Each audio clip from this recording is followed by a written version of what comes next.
একদিন এই বাচ্চাটি এসে একটি রুটি চুরি করে নিয়ে গেল। মালিক দেখে ফেলে। মালিক দেখেও তাকে কিছু বলে না, চলে গেল। আরেকদিন আসছে, আরেকদিন রুটি নিয়ে চলে গেছে, তাও মালিক দেখলো, কিছু বলেনি। তারপর তার পিছু পিছু নিল, গিয়ে দেখে তার দুটি প্রতিবন্ধী বোন খাওয়ার অপেক্ষায় বসে আছে।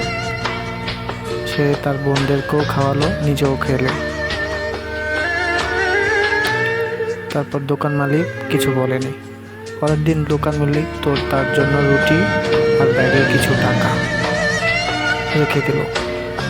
কিন্তু বাচ্চাটি টাকা দেখে টাকা ফেরত দিতে গেল। মালিক তাকে জড়িয়ে ধরে বলল, এই টাকাগুলো তোমার কাছেই রাখো। বাচ্চাটি খুশি হয়ে চলে গেল।